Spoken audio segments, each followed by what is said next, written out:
Hey guys, how you going? Hope you're all doing very well. This afternoon I'm going to be doing another movie review, so hopefully you find this one interesting. This movie is a horror film from the USA, English language, released in the year 2017, directed by Alexander Bastillo and Julian Marie, and this film was called Leatherface.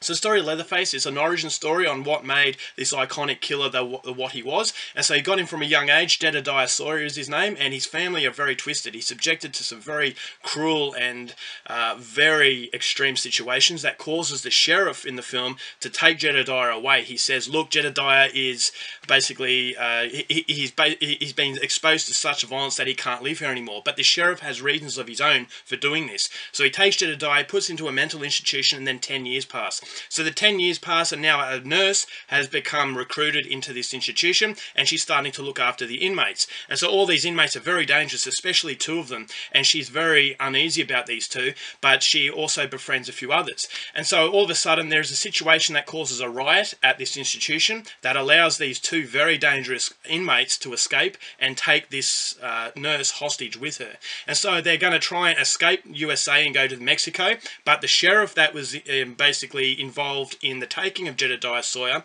is actually pursuing them. And because he's got his own agenda, he's pursuing them very relentlessly and very barbarically. And he's going to stop at nothing to get what he wants. And what he wants is something you're going to have to find out for yourself, because that's as far as I'm going with my synopsis. Now, my thoughts on Leatherface. I was very, very excited for two very good reasons for this film. Now, Leatherface is a remake of the Texas Chainsaw Massacre. It's an origin story of an iconic horror film that I happen to absolutely adore. And then the other reason is because Alexander Bastillo and Julian Marie were responsible for my favourite horror film of all time called Inside. Now, Inside, what is so impressive about these directors is that they can combine atmosphere with excessive gore so well. And so you're getting so much more than just cheap tricks. You're getting an actual atmosphere that's seeping through the screen to make you feel very uneasy. And so not only are you actually flinching at the excessive violence, but you're also feeling very creeped out. So it's a true package as far as modern day horror films are concerned. Now, the Texas Chainsaw Massacre original, you could be forgiven for thinking that was a very bloody film, but there's hardly any blood in it at all.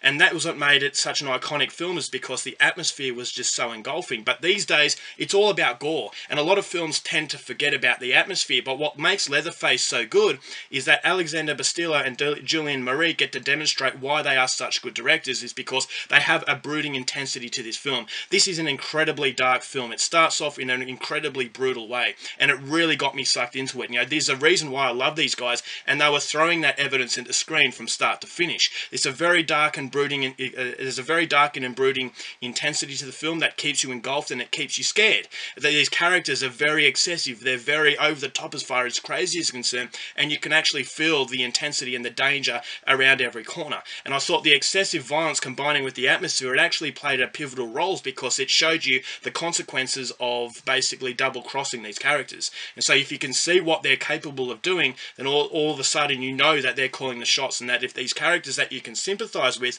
actually put a foot wrong, they're going to suffer the same consequences. So these directors use violence and atmosphere very, very, very well. And so that's what I loved about Leatherface the most, is that it's not just relying on excessive gore. That's the problem with a lot of these other remakes as far as Texas Chainsaw Massacre is concerned, is that it loses the Texas Chainsaw Massacre atmosphere. And atmospherically is, the film's strongest point as far as the original is concerned. But you've got the Marcus Nispel remake that was very excessive as far as its violence is concerned. But I actually liked that remake because, once again, it had an atmosphere. But Texas Chainsaw 3D, I thought, was an absolute travesty. That was a movie all about the violence, and it had some really shocking moments, as far as shocking in very bad ways, as far as acting, as far as script is concerned, and all that kind of thing. So Texas Chainsaw 3D was definitely one to forget. Whereas Leatherface, I think that it does have its problems, but as far as the brooding atmosphere combined with the excessive violence, and there's a very, very nasty sex scene that I was very surprised with, it is everything that made these directors popular in the first place. So they haven't sold out,